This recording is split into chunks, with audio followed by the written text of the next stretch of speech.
কমলের সঙ্গে দোতলায় এলেন কিকিরা। চন্দনের সঙ্গে ইশারায় যেন তার কথা হয়ে গিয়েছে। চন্দন গম্ভীর মুখ করে লালবাজার হবার চেষ্টা করছে। নমস্কার, lazy known Bengali audio story চ্যানেলে আপনারা ধারাবাহিকভাবে শুনছেন রহস্য ঘন উপন্যাস জাদুকরের রহস্যময় মৃত্যু। আজ শুনবেন ষষ্ঠ এবং অন্তিম পর্ব। নিজের ঘরের কাছে এসে কমল বলল, একটু দাঁড়ান, বলে আসি। অফিসে বসে কথা বলা অসুবিধে, অন্য জায়গায় বসব। কিকিরা মাথা হেলালেন। কমল তার অফিসে ঢুকলো, বেরিয়ে এলো, তারপর কিকিরাদের নিয়ে দোতলার অন্য পাশে চলে গেল। শেষের দিকের একটা ঘরে এনে বলল, এটা আমাদের রেস্ট রুম, বসুন। ছোট ঘর, একটা সোফা কাম বেড, গোটা দুয়েক চেয়ার, নিচু এক টেবিল রয়েছে ঘরে। লম্বাটে জানলা, আলো পাখা আছে। কমল নিজেই পাখা চালিয়ে দিল। কিকিরা বসলেন। চন্দন দুপা এগিয়ে গিয়ে জানলার পাশে দাঁড়ালো। জানলা খোলা, ঝুঁকে পড়ে বাইরেটা দেখল। রাস্তা ঘেঁষে এই ঘর, নিচে সবই দেখা যাচ্ছে। কমল বলল, বলুন, কি কথা? কিকিরা বললেন, আপনি বসুন, আমরা কোনো বদ মতলব নিয়ে আসিনি। কয়েকটা কথা আপনার কাছে জানতে এসেছি, আপনার দুশ্চিন্তার কারণ নেই। কমল বসল। সে যে রীতিমতো ঘাবড়ে গিয়েছে বোঝাই যাচ্ছিল। চোখ মুখ শুকনো, কপালে গলায় ঘাম জমেছে। চন্দন জানলার কাছে দাঁড়িয়ে কিকিরাদের দিকে তাকিয়ে থাকল। কিকিরা চন্দনকে বললেন, আমার কথাগুলো জেনে নি। ঘাড় হেরিয়ে চন্দন বলল, নিন। কিকিরা কমলের দিকে সহজভাবেই তাকিয়ে বললেন, আপনি স্যার রাজকুমার বাবুদের ফ্যামিলি ফ্রেন্ড? না। কমল মাথা নাড়ল। রাজাদার ছোট ভাই ফুলকুমার আমার ছেলেবেলার বন্ধু, সেই হিসেবে ও বাড়ির সকলকে আমি চিনি, আমাকেও সবাই চেনে। আপনি ফুলকুমারের ম্যাজিকের দলে আগে ছিলেন না? দলে আমি কোনোদিনই ছিলাম না। ফুল যখন ম্যাজিক দেখাবার জন্য মেতে উঠল, আমাকে তার দলের দেখাশোনা করতে বলেছিল। সেটা অর্ডিনারি ব্যাপার, শৌখিন ম্যাজিক শো। পরে আর আমি ওর সঙ্গে ছিলাম না। ফুলকুমার কিভাবে মারা গিয়েছে সবই আপনি শুনেছেন?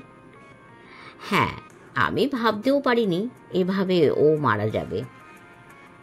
একটা কথা স্যার, ফুলকুমারকে নিয়ে কথা বলতে আসিনি আমরা, আগেই আপনাকে বলেছি। কথাটা উঠল বলে বলছি। আচ্ছা, আপনার কি মনে হয় কে আপনার বন্ধুকে খুন করতে পারে? কমল পকেট থেকে রুমাল বের করে মুখ মুছল। আমি জানি না। ফুলকুমার আপনার বন্ধু ছিল, ও কি কোনোদিন কারো সম্পর্কে কিছু বলেছে? কমল কয়েক পলক তাকিয়ে থাকলো, মাথা নাড়ল। না। আপনার কাউকে সন্দেহ হয়? সন্দেহ? না, মানে সন্দেহ করার মতো কেউ নেই, তবে আজকাল ওর বন্ধু বান্ধবদের ভালো মনে হতো না। দু একটা নাম বলতে পারেন? নাম বলে লাভ কি? ববি বলে ওর এক বন্ধুকে আমার ভালো লাগতো না। ববি? আচ্ছা, রাজকুমার বাবু সম্পর্কে আপনার কি মনে হয়? কমল কয়েক পলক তাকিয়ে থাকল। রাজাদা? রাজাদা অত্যন্ত ভালো মানুষ। ছোট ভাইকে তিনি খুবই ভালোবাসতেন। রাজাদার সঙ্গে আমিও দেখা করেছি। মোহনবাবু, মানে মোহন কুমার? কমলকে যেন কেউ আচমকা ধাক্কা মেরে মাটিতে ফেলে দিয়েছে। স্তম্ভিত হয়ে তাকিয়ে থাকলো কমল। মোহন দাদা? হ্যাঁ, মোহন ভাই, ফুলকুমারের মেজদা। আপনি কি বলছেন আমি ভালো বুঝতে পারছি না। মোহন দাদা মাটির মানুষ, নিরীহ। তাঁর একটা হাত। জানি, একটা হাত কাটা। ভালো লোকও কখনো কখনো মন্দ হয়ে যায়। দশচক্রে ভগবানও ভূত হয়, জানেন তো। কমল কোনো কথা বলল না, ঠোঁট কামড়ে বসে থাকলো। কিকিরা বললেন, ফুলকুমারের খেলনার দোকান সম্পর্কে আপনি কিছু জানেন? কমল কিকিরা চোখের দিকে তাকালো। খেলনার দোকানে খেলনা বিক্রি হতো? তা তো হবেই। হ্যাঁ, পানের দোকানে কি মশাই পোনা মাছ বিক্রি হয়? আমি সে কথা বলছি না, আমি বলছি ওখানে আর কি হতো। মাথা নাড়ল কমল। আমি জানি না বলে চোখ নামিয়ে নিল। কিকিরা হঠাৎ রুক্ষ গলায় বললেন, আপনি জানেন? মিথ্যে কথা বলবেন না, বোকা সাজবারও চেষ্টা করবেন না স্যার। আপনি ভালো করেই জানেন দোকানে কি হতো, আর যদি না জানেন আমি আপনাকে বলছি, ফুলকুমারের খেলনার দোকানে চোরাই সোনা, চোরাই পাথর, আরও 5 রকম জিনিস বিক্রি হতো। খেলনার দোকানটা ছিল বাইরের ভেক, আসলে ওই দোকান থেকে চোরাই মালের কারবার হতো। কমল তার শুকনো ঠোঁট জিভের আগা দিয়ে ভেজাতে লাগলো, কথা বলছিল না। কিকিরা বললেন, আপনি এখন ধোয়া তুলসী পাতা সাজতে চাইছেন? ওতে কোনো লাভ হবে না। ফুলকুমারের দালালি করে তার বিশ্বস্ত লোক হয়ে আপনি মোটামুটি ভালো পয়সায় কামাতেন। বাজে কথা, সমস্ত বাজে কথা। কমল চিৎকার করে উঠল, কে আপনাকে এসব কথা বলেছে? আপনি নিয়ে আসুন তাকে, টেনে জিভ ছিঁড়ে দেবো রাস্কেলের। কিকিরা যেন কমলের রাগ দেখছিলেন। মুহূর্ত পরে বললেন, যে বলেছে তার কাছ থেকে আপনি 2 দফায় 5,000 টাকা নিয়েছেন। শুধু টাকাই নেননি, তাকে বলেছিলেন মতিয়ার সঙ্গে আপনি কথা বলে ব্যবস্থা করবেন। 1,000-4-5 টাকা মতিয়াকেও দিতে হবে। না না, মাথা নাড়বেন না, চেঁচাবেন না, আমার কাছে প্রমাণ আছে। বলে কিকিরা জামার পকেটে হাত ঢোকালেন, মামুলি খাম বার করলেন পকেট থেকে। তার মধ্যে 1 টুকরো ভাঁজ করা কাগজ। কাগজটার ভাঁজ খুললেন, বললেন, এই কাগজটার মাথার ওপর আপনার হোটেলের নাম ঠিকানা লেখা আছে, মেমো স্লিপ। আপনি কি লিখেছেন পড়ে শোনাচ্ছি। আপনি লিখেছেন, কেমন করে কি করতে হবে আমি জানিয়ে দেব, পালোয়ানকে কিছু দিতে হবে, 4-5 লাগবে, ঝামেলার কাজ। কমল যেন লাফ মেরে এগিয়ে আসত, চন্দনের ভয়ে পারল না। এমন সময় দরজায় টোকা পড়ল। কমল উঠল না, বসে থাকল। কিকিরা চন্দনকে ইশারা করলেন। চন্দন এগিয়ে গিয়ে দরজা খুলল। বিজয় মুস্তাফি, ছিমছাম চেহারা, পরনে প্যান্ট শার্ট, 2 পায়ে সমান ভর দিয়ে দাঁড়িয়ে আছে। চন্দন অবাক। বিজয়কে দেখে কমল দাঁড়িয়ে পড়ল, কিছু বলতে যাচ্ছিল। বিজয় হাত তুলে কমলকে থামতে বলল, তোমার সঙ্গে দেখা করার কথা ছিল, অনেকক্ষণ এসেছি, ওয়েট করতে পারলাম না আর, সরি। কিকিরাও অবাক হয়ে বিজয়ের দিকে তাকিয়েছিলেন। বিজয় যেন ঠোঁট টিপে হাসল, বলল, অবাক হবার কোনো দরকার নেই, কমলের কাছে আমি আসি মাঝে মাঝে, চড়ে চড়ে মাস্তুতো ভাই। তবে কি কিকিরা সাহেব, আমি বিহার পুলিশের লোক, রতন সিংহ। আজ 1 মাস ধরে ফাঁদ পেতে বসেছিলাম ফুলকুমার অ্যান্ড পার্টিকে ধরার জন্যে। কমলবাবু আমার ফাঁদে পা দিয়েছিলেন। জাল প্রায় গুটিয়ে নিচ্ছিলাম, এমন সময় ফুলকুমার খুন হলো। আমার হলো মুশকিল, ঘাটের কাছে ভেড়া নৌকো আবার জলে ভাসাতে হলো। শেষ পর্যন্ত বাকি কাজটা আপনারাই সারলেন মনে হচ্ছে। কিকিরা কোনো কথা বললেন না, বিজয় মুস্তাফিকে দেখছিলেন। বিজয় মুস্তাফি মানে রতন সিংহ কিকিরাকে বললেন, ঘাবড়াবেন না, তেওয়ারি সাহেব আমাকে আপনার চিঠির কথা জানিয়েছেন, নিন হাত মেলান। কিকিরা উঠে দাঁড়িয়ে হাত বাড়িয়ে দিলেন। কমল দরজার দিকে তাকালো। চন্দন পথ আগলে দাঁড়িয়ে আছে। হারমোনিয়াম রহস্য। কিকিরার ঘরে আর যেন জায়গা কুলোচ্ছিল না। রাজকুমার, বিজয় মুস্তাফি মানে রতন সিংহ, ববি, তারাপদ, চন্দন আর কিকিরা। রতন সিংহ আর ববিকে অতিথি হিসেবে ডেকে আনা হয়েছে। সিংহ হয়তো এমনিতেই আসত, তবু কিকিরা তাকে ডেকে এনেছেন। সন্ধে হয়ে গেছে কখন, বড় বাতিটায় জ্বালিয়ে রেখেছেন কিকিরা। বগলা চা জলখাবার দিয়ে গিয়েছিল। চা খেতে খেতে সাধারণ কিছু কথাবার্তা হচ্ছিল। রাজকুমার চা খেলেন না, শরবত খেলেন, খাবারে হাত দিলেন না। মানুষটি নিয়ম মেনে চলেন, বাইরে কিছু খান না। কিকিরাই শেষে সিংহকে বললেন, সিনহা সাহেব আপনি আজ শুরু করুন, শুনি। বিহার পুলিশের সিনহা সাহেব সিগারেট ধরিয়ে বলল, আমার বলার কথা কম রায় সাহেব। ঘটনাটা ঘটেছিল 6-7 মাস আগে। মধুপুর স্টেশনের ওয়েটিং রুমে এক ভদ্রলোক হার্ট অ্যাটাকে মারা যান। তার কোনো সঙ্গী ছিল না, জিনিসপত্র ছিল সামান্য। ওর অ্যাড্রেস খুঁজতে গিয়ে আমরা ভদ্রলোকের জিনিসপত্র ঘাঁটাঘাঁটি করি। জিনিসপত্রের মধ্যে একটা পুতুল ছিল, এই আধাত মতো লম্বা, জাপানি ডল। ওই পুতুলটা নাড়াচাড়া করার সময় হঠাৎ পায়ের জুতোটা ভেঙে গেল, খুলে গেলও বলতে পারেন। আর অবাক কথা, পুতুলের ভেতর থেকে 2 টুকরো হিরে, তা ধরুন 5-7 রতি করে তো হবেই, আমার হাতে পড়ে। ব্যাপারটা অদ্ভুত। আমাদের এই কর্তা জোহরিকে দিয়ে হিরে দুটো পরখ করিয়ে বললেন, ওর দাম কম করে হলেও 50-60 হাজারের মতো হবে। এই হিরে কোথা থেকে এলো, কেমন করে এলো, কেনই বা পুতুলের মধ্যে করে আনা হচ্ছিল, এসব নিয়ে মাথা ঘামাতে বসে আমরা একটাই হদিশ পেলাম, পুতুলটা কলকাতা নিউ মার্কেট থেকে কেনা হয়েছে। না, কোনো রসিদ ছিল না। বাক্স ছিল পেস্ট বোর্ডের, তার একপাশে দোকানের স্ট্যাম্প মারা ছিল, ফুলকুমারের দোকান। ভদ্রলোক মধুপুরের? তারাপদ জিজ্ঞেস করল। না, মধুপুরের নন। ভদ্রলোকের টিকিট ছিল কিউলের। পকেটে 100-2 টাকা, একটা হিন্দি ম্যাগাজিন ছাড়া আর কিছু পাইনি। জিনিসপত্রের মধ্যেও কোনো ঠিকানা ছিল না। উনি যে কেন মধুপুরে নেমে গিয়েছিলেন তাও বোঝা গেল না। এমন হতে পারে কেউ ভদ্রলোককে ফলো করছিল, হয়তো হীরের জন্যই। ভদ্রলোক ভয় পেয়েই হোক বা লোকটাকে এড়াবার জন্য হোক, মাঝপথেই নেমে পড়েন এবং হার্ট অ্যাটাকে মারা যান। রাজকুমার বললেন, আপনারা তার কোনো পাত্তা পাননি? না, উনি কে কোথাকার লোক আমরা জানতে পারিনি। কিউলের টিকিট সঙ্গে ছিল ঠিকই, তবে কিউলের লোক নন। তিনি কিউল থেকে অন্য কোথাও চলে যেতেন হয়তো। তারপর আমাদের বড় কর্তাদের সন্দেহ হয় চোরাই সোনা আর হিরে, চুনি, পান্না, নানা রকম স্টোনের কারবার চলছে ওদিকে। এটা তার প্রমাণ। নেশা ভাঙে চোরাই চালান আমাদের হাতে ধরা পড়তো মাঝে মাঝে। সোনা দানা হিরে আমরা আগে পাইনি। আমার কর্তারা ব্যাপারটা তদন্ত করার জন্যে আমাকে বেছে নিলেন। আমার ওপর ভার পড়ল কলকাতায় এসে ইনভেস্টিগেট করার। আমি বিজয় মুস্তাফি সেজে এখানে আমার কাজ করছিলাম। সিংহ হাসলো হালকাভাবে, বলল, আমার কপাল ভালো। কৃষ্ণা নার্সারির আতাবাবুর সঙ্গে একটা সম্পর্ক আছে আমার, সুবিধেই হয়েছিল কাজে। এখানে এসে আপনি ফুলকুমারের ওপর নজর রেখে যাচ্ছিলেন?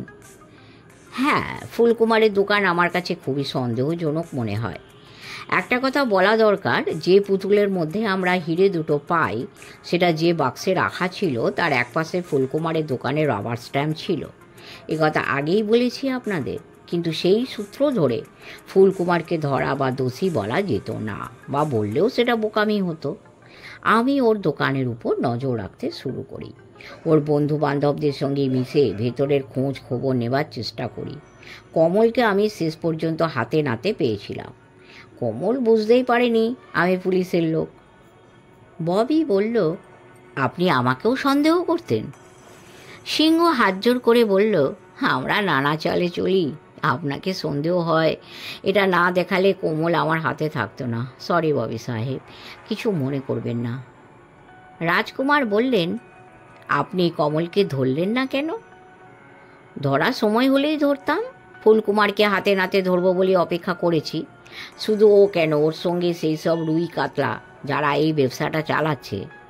তবে বলতেই হবে, ফুলকুমার ভেরি ক্লেভার, প্রচণ্ড চালাক ছিল, ভেরি মাচ ক্লেভার। ওকে সরাসরি ধরা সহজ ছিল না, তবে ধরা পড়তো। 2 দিন আগে আর পরে এমন সময় ফুলকুমার খুন হলো, আমাকেও থামকে দাঁড়াতে হলো। খুনের ঘটনাটা আমার কাছে মিস্টেরিয়াস মনে হচ্ছিল। আমি ভাবছিলাম কি করা যায়। এমন সময় রায় সাহেব হাজির হলেন। বলে সিংহ সাহেব হাত বাড়িয়ে কিকিরাকে দেখালো। পরের ব্যাপারটা উনি জানেন, আমি জানি না। একটু থেমে সিংহ কি মনে করে হাসল, বলল, ছোট একটা কথা বলিনি রায় সাহেব, আমি যে খোঁড়া নই এটা আপনি ধরতে পারবেন।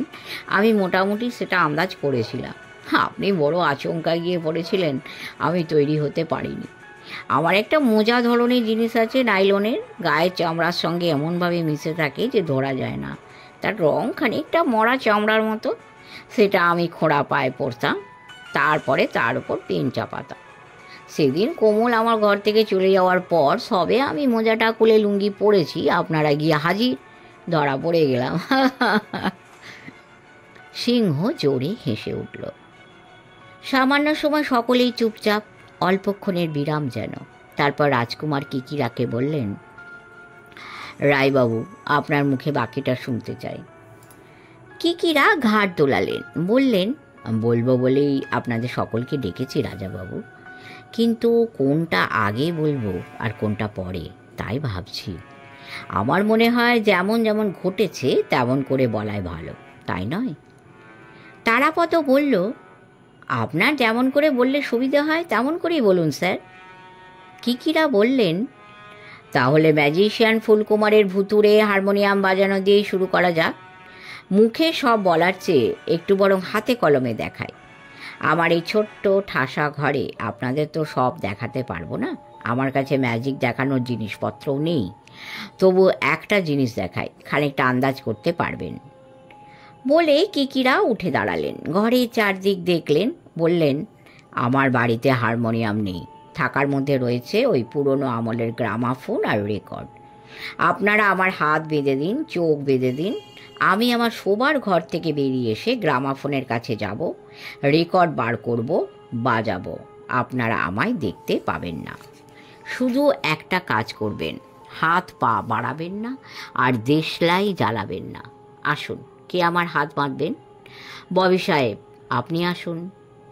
বলে কিকিরা এক পাশ থেকে হাত বাঁধা দড়ি আর চোখ বাঁধা কালো রুমাল বার করে এগিয়ে দিলেন। ববি উঠে গিয়ে কিকিরার হাত বাঁধল। শোবার ঘরে দরজায় দাঁড়িয়ে কিকিরা বললেন, এবার আমার চোখ বাঁধুন, ভালো করে বাঁধবেন। আমার চোখ বাঁধা হয়ে গেলে আপনি নিজের জায়গায় গিয়ে বসে পড়বেন। চন্দন, তোমার আমার হাতের কাছে আলোর সুইচ আছে, তুমি আলো নিভিয়ে দেবে। তার আগে জানলার পর্দাগুলো টেনে দাও, আলো যেন না আসে। কিকিরার কথা মতো তার চোখ বাঁধা হলো, ঘর অন্ধকার করা হলো। ঘুটঘুটে অন্ধকার হয়ে গেল ঘর। শোবার ঘরের হাত কয়েক তফাতে গ্রামাফোন, কিছুই দেখা যাচ্ছিল না। কিকিরা বললেন, অধৈর্য হবেন না, আমার আজকাল অভ্যেস নেই, একটু দেরি হবে, ততক্ষণ আপনারা ভূতের নাম জপ করুন। রাজকুমাররা বসে থাকলেন চুপচাপ। সময় কাটতে লাগলো। 5-7 মিনিট কেটে গেল, কোনো সারা শব্দ নেই। অন্ধকারে বসে থাকলো তারাপদরা। তারপর কখন যেন শব্দ হলো, ঘসঘসে শব্দ। শেষে গান বেজে উঠল গ্রামাফোনে, রেকর্ড বাজছিল। কিকিরার গলা শোনা গেল, চন্দন, আলোটা জ্বেলে দাও। চন্দন আলো জ্বেলে দিল। কিকিরা গ্রামাফোনের সামনে দাঁড়িয়ে, হাতের বাঁধন খোলা, চোখের বাঁধন আগের মতোই, হাসছেন। চন্দন হাততালি দিয়ে উঠল, দারুণ কিকিরা স্যার, ওয়ান্ডারফুল। চোখটা খুলে দাও। ববি এগিয়ে গিয়ে চোখের বাঁধন খুলল। খুলতে খুলতে বলল, আলগা লাগছে কিকিরা সাহেব, বলে হাসল। কিকিরা একবার চোখ রগড়ে নিলেন, তাকালেন সকলের দিকে, হাসলেন, বললেন, আপনারা অবাক হবেন না, এর মধ্যে অদ্ভুত কিচ্ছু নেই। একে বলা হয় ব্ল্যাক আর্ট, মানে কালোর খেলা। কালোই ঢেকেছে আলো, কালোর মধ্যে কালো দেখা যায় না। ঘুটঘুটে অন্ধকারে আপনি কালো জামা পরে যদি দাঁড়িয়ে থাকেন, আপনাকে দেখবে কার সাধ্য? এই দেখুন, আমার প্যান্ট কালো, জামা কালো, মাথার চুল সাদা চুল চোখে পড়ে, সেই ভয়ে কালচে বাঁদুরে টুপি পরেছি। টুপিটা আমার পকেটেই ছিল, হাতের বাঁধন খোলার পর পরে নিয়েছি। সিংহ বলল, জানলার পর্দাগুলোও তো কালো। ইচ্ছে করে টানানো হয়েছে সিনা সাহেব, যাতে আলো না আসতে পারে। আর একটা জিনিস দেখুন, গ্রামাফোনটা এমনভাবে রাখা আছে যাতে আমি খুব সহজে দেওয়াল ধরে সেখানে যেতে পারি। আমার নিজের ঘর বাড়ি, ঘরটাও ছোট, কাজেই আমার আন্দাজ আছে, অভ্যেস আছে। ববি বলল, আপনি হাতের বাঁধন খুললেন কেমন করে? কিকিরা হাসলেন, আমি ম্যাজিশিয়ান, বাঁধন খোলা আমার পক্ষে একটুও কঠিন নয়। হ্যান্ডকাফ খোলা আরও সোজা। অনেক রকম হ্যান্ডকাফ হয় ম্যাজিশিয়ানদের, যে যেমন পারে এক একটা গাল ভরা নাম দিয়ে নেয়। ওর মধ্যে কলা কৌশল আছে, ট্রিক, খানিকটা আবার হাত পায়ের অভ্যেস। আপনি কি বলতে চাইছেন ফুলকুমারের হারমোনিয়াম বাজানোর সঙ্গে এর সম্পর্ক রয়েছে? হ্যাঁ। কিকিরা মাথা নাড়লেন। ফুলকুমার কেমন করে হারমোনিয়াম বাজানোর খেলাটা দেখাতো আমি তার দলের লোকদের জিজ্ঞেস করে করে জেনে নিয়েছি। সে খেলাটা দেখাতো স্টেজ উইদিন দ্য স্টেজ করে। আমরা আগে একে বলতাম ডাবল স্টেজ, এখন কি বলে জানি না। লালাজি বলেছিলেন? তারাপদ কিছু বলতে গেল। লালাজি ঠিকই বলেছিলেন, তার বলতে একটু ভুল হয়েছিল। তিনি 2 নম্বর স্টেজটাকে স্টেজ বলেছিলেন, আর তিনি বলেননি বা বলতে পারেননি ছোট স্টেজের পেছনে আর একটা দুপাশ ঢাকা ছিল। ইট ওয়াজ অল ব্ল্যাক। সামনের দিকটা ছিল খোলা, আর সামনে একটা টেবিলের ওপর হারমোনিয়ামটা রাখা ছিল। ফুলকুমার হাত দুই তফাতে দাঁড়িয়েছিল। আপনি বলতে চাইছেন ফুলকুমার নিজেই হারমোনিয়াম বাজাচ্ছিল? হ্যাঁ। হ্যান্ডকাপ খুলে ফেলে? অবশ্যই। ফুলকুমারের অ্যাসিস্ট্যান্ট মতিয়া যে হ্যান্ডকাপ লাগানোর পর চাবিটা দর্শকদের কাছে দিয়ে আসতো, ওটা নেহাতি ধাপ্পা। 10টা চাবি দিয়ে এলেও হ্যান্ডকাপ খোলা কিছুই ব্যাপার নয়। ওকে কেমন করে মারা হলো? ফুলকুমারকে মারা হয়েছে খুব বুদ্ধি করে, প্ল্যান করে। প্রথম দফায় সে একটা গত বাজায় হারমোনিয়ামে। বাজনা শেষ হলে বড় স্টেজের আলো জেলে দেখানো হয় হ্যান্ডকাপ বাঁধা অবস্থায় সে দাঁড়িয়ে আছে, চোখ বাঁধা, তার সামনে হারমোনিয়াম। মানে দর্শকদের বুঝিয়ে দেওয়া হয়, দেখো হে ম্যাজিশিয়ান সেই একইভাবে দাঁড়িয়ে আছে। গুড শো, ববি বলল। দ্বিতীয় দফায় যখন নতুন করে ফুলকুমার হারমোনিয়াম বাজাতে শুরু করে, তখন 2 নম্বর স্টেজের পেছনের লুকোনো জায়গা থেকে কালো পোশাক পরা কেউ এসে তার মাথার পেছন দিকে মারে। ভারী শক্ত জিনিস দিয়ে মেরেছিল, হাতুড়ি বা কোনো রকম ভারী ওজনের লোহা দিয়ে।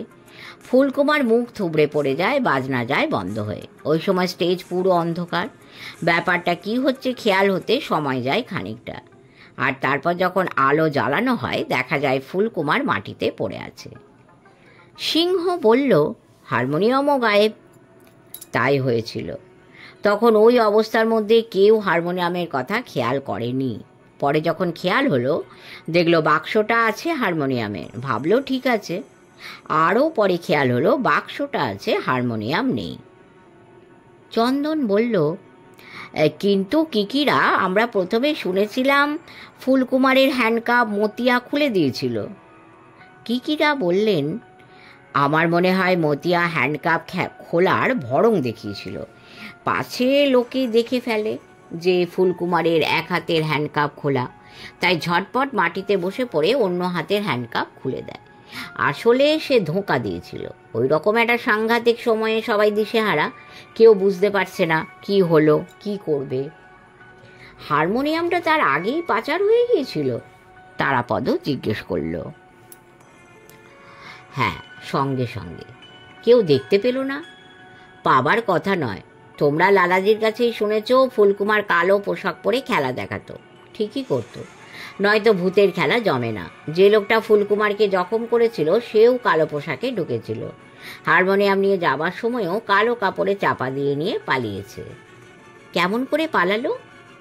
পালানোর পথ ছিল, তোমরা স্টেজটা মনে করে দেখো। সাজঘরের পাশ দিয়ে প্যাসেজ ছিল।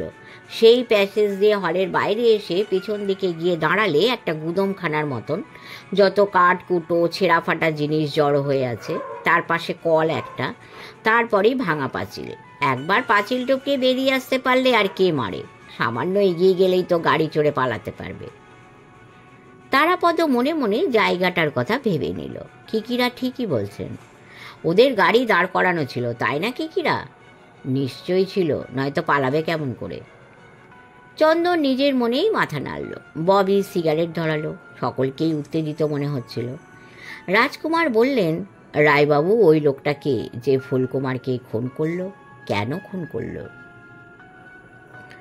কিকিরা কিছুক্ষণ কোনো কথা বললেন না। পরে নিজের জায়গায় বসতে বসতে বললেন, রাজাবাবু, আমি প্রথমে ভেবেছিলাম মতিয়া ফুলকুমারকে খুন করেছে। পরে বুঝলাম মতিয়া নয়, কমল অতি ধূর্ত। সে একটা ছক সাজিয়েছিল।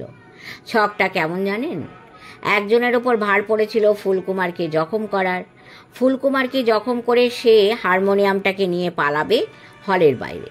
অন্য একজনকে ঠিক করে রেখেছিল কমল। তার ওপর হুকুম ছিল ভাঙা পাঁচিলের সামনে গা ঢাকা দিয়ে সে দাঁড়িয়ে থাকবে। হারমোনিয়ামটা হাতে পাওয়ার পর সোজা গাড়িতে গিয়ে উঠবে। যে ফুলকুমারকে জখম করেছিল সে ওরই দলের লোক, ম্যাজিক পার্টির লোক, একজন অ্যাসিস্ট্যান্ট। সে সব জানতো কেমন করে কোন সময়ে ফুলকুমারকে জখম করা যায়। আর এটাও জানতো জখম করে পালিয়ে গেলে পুলিশ তাকে সন্দেহ করবে। কাজেই সে আবার স্টেজে ফিরে এসেছিল। তখন ফুলকুমারকে নিয়ে হইচই হচ্ছে। ওই অবস্থায় তার ওপর নজর পড়ার কথা নয়।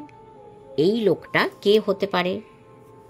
চন্দন বলল, আগে তো মনে হতো মতিয়া, সে কিছুক্ষণ নিজের জায়গায় ছিল না। হ্যাঁ, কিন্তু মতিয়া নয়, সেই লোকটার নাম হরিমাধব, ফুলকুমারের ম্যাজিক পার্টির ম্যানেজার, নতুন ম্যানেজারও বলতে পারেন। হরিমাধব? রাজকুমার অদ্ভুতভাবে তাকিয়ে থাকলেন। ভালো করে চেনেনও না ছোকরাকে। কিকিরা বললেন, মতিয়া এই ছকের মধ্যে ছিল, জানতো সব, কিন্তু সে ফুলকুমারকে জখম করেনি। তার উপর ভার দেওয়া ছিল কমলের ছক মতো যেন সব কিছু ঠিকঠাক হয়, ম্যাজিক শো চলার সময় সেটা লক্ষ্য রাখতে। মতিয়া তার কাজ করেছিল, কিন্তু ভাবতে পারেনি ফুলকুমারকে ওরা মেরে ফেলবে। ভেবেছিল ফুলকুমার জখম হবে, চোট পাবে, বেহুঁশ হয়ে থাকবে কিছুক্ষণ। ফুলকুমার মারা যেতে সে ভয় পেয়ে গেল। তারপর 2-1 দিনের জন্য ফেরার হলো। তারাপদ বলল, মতিয়া এখন কোথায়? পুলিশ হাজতে। আজ সকালে সে নিজে থানায় গিয়ে ধরা দিয়েছে। কমলের হোটেলে সে লুকিয়েছিল। কমল ধরা পড়ার পর সে নিজের থেকে গিয়েই ধরা দিল। ভালোই করেছে। কিকিরার কথা শেষ হলো কি হলো না, বাতি চলে গেল। অন্ধকার, লোডশেডিং হয়ে গেল। হঠাৎ কেমন চুপচাপ, কেউ কোনো কথা বলছিল না। শেষে রাজকুমার বাবু বললেন, রায়বাবু, হারমোনিয়ামের আন্দার কোন চিজ ছিল?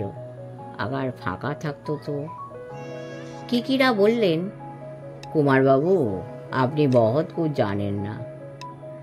কিকিরা ইচ্ছে করে একটু হিন্দি কথা বললেন।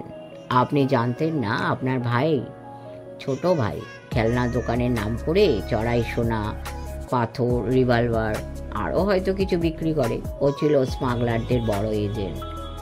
আপনি এটাও জানেন না রাজাবাবু, আপনার মেজ ভাই মোহনবাবুর হঠাৎ মাথা খারাপ হয়ে গিয়েছিল। ফুলকুমারের ব্যবসার কথা মোহনভাই জানতে পারে। টাকার লোভ বড় লোভ। ছোট ভাইকে ভয় দেখিয়ে টাকা পয়সা নিত মোহন ভাই। পরে ফুলকুমার তার দাদাকে বাধ্য হয়ে নিজের কথা মাঝে সাঝে বলতো। মোহন ভাই আবার কমলের সঙ্গে লুকিয়ে যোগাযোগ করত। ফুলকুমারের হাতে নতুন কি এসেছে, তার দাম কত হতে পারে জানিয়ে দিত।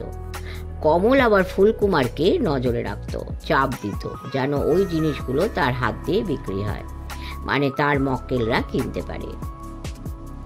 কমল বিক্রির উপর কমিশন নিত। হ্যাঁ, ফুলকুমারকে নিজের কমিশন থেকে কমলকে ভাগ দিতে হতো। সবসময় সেটা পছন্দ করতো না ফুলকুমার। সেদিন কি হয়েছিল? মোহন ভাই কমলকে আগেই খবর দিয়েছিলেন 1,00,000 টাকার দামি পাথর, হিরে, চুনি আর নীলা ফুলকুমার তার হারমোনিয়ামের মধ্যে লুকিয়ে নিয়ে যাবে ঠিক করেছে। ম্যাজিক দেখানোর পর পাথরগুলো সে অন্য একজন দালালকে দিয়ে দিতে পারে, কিংবা কোনো জুয়েলারকে। পাথরগুলো একটা কাগজের প্যাকেটে থাকবে, তুলোর মধ্যে জড়ানো। জিনিসটা থাকবে হারমোনিয়ামের মধ্যে লুকোনো। মোহন ভাই চায় অন্যের হাতে গিয়ে পড়ার আগে যেন কমল সেটা হাতিয়ে নেয়। সিংহ বলল, রায় সাহেব, আমার মনে হয় মোহনবাবুর এখানে একটা চাল ছিল। উনি নিজেই এগুলো ফুলকুমারের কাছ থেকে চুরি করেছিলেন। চোরাই মাল কেমন করে পাচার করবেন, দুজনের মধ্যে আগেই সলা পরামর্শ হয়ে গিয়েছিল। বোধহয় সব দিক থেকে ভেবেচিন্তে ঠিক করা হয়েছিল ফুলকুমারের ম্যাজিক দেখানোর দিন হারমোনিয়ামের মধ্যে করে পাচার করায় সবচেয়ে সুবিধে। বোধহয় ঠিকই বলেছেন। মোট কথা, কমল সেদিন হারমোনিয়াম চুরি করার ছক সাজিয়ে বাজনাটা চুরি করে। কিন্তু কিন্তু কিসের কিন্তু? হারমোনিয়ামের মধ্যে কিছু ছিল না। কমল স্বীকার করেছে সে কিছু পায়নি। সে মিথ্যে কথা বলেছে না, তার প্রমাণ কি? প্রমাণ মোহন ভাই। কিকিরা রাজকুমারের দিকে তাকালেন, বললেন, রাজাবাবু, আপনি কি এই কদিন মোহন ভাইকে ভালো করে নজর করেননি? করেছি রায়বাবু। ও দোকানে আসছিল না, বাড়িতে নিজের ঘরে চুপ করে বসে থাকতো, কান্নাকাটি করতো। ওর স্ত্রী আর আমার স্ত্রী মোহনকে অনেক সমঝিয়েছে। আমি ভাবতাম ফুলকুমারের জন্য মোহনের এই অবস্থা। ছোট ভাই খুন হয়ে যাওয়ায় নিজেকেও সামলাতে পারছে না। কেমন করে বুঝবো রায়বাবু, আমার ফ্যামিলিতে? কথা শেষ করতে পারলেন না রাজকুমার, গলা বুঝে গেল। কিকিরা বললেন, মোহন ভাই আমায় বলেছে রায়বাবু, উনি জানতেন না ফুলকে ওরা মেরে ফেলবে, ওরা চুরি করবে জানতেন। মেরে ফেলবে ভাবেননি। হারমোনিয়ামের মধ্যে ফুল কিছু নিতে পারেনি, আমি জানি। মোহন ভাই বলেছেন, আমার পাপে আমার ভাই মরল, আমাকে জেলে দিন। রাজকুমার হঠাৎ কেঁদে ফেললেন। বগলা বাতি এনে ঘরে রাখল। কিকিরা বললেন, পুলিশ মোহন ভাইকে ছাড়বে না রাজাবাবু। আপনি থানায় যান সকালে, উকিলের সঙ্গেও কথা বলুন, দেখুন কার ভাগ্যে কি আছে। হরিমাধব, মতিয়া, কমল এখন পুলিশ হেফাজতে। মোহন ভাইকেও ছেড়ে দেবে না পুলিশ, দেখুন কি হয়। শেষ হলো রহস্য ঘন গল্পের জাদুকরে রহস্যময় মৃত্যু। শুনবেন, সাবস্ক্রাইব করে পাশে থাকবেন, লাইক করবেন, কমেন্ট করবেন। পরম করুণাময়ের ইচ্ছায় অনেক ভালো থাকবেন। নমস্কার। পরের গল্প নিয়ে শীঘ্রই আসার চেষ্টা করব, সঙ্গে থাকবেন।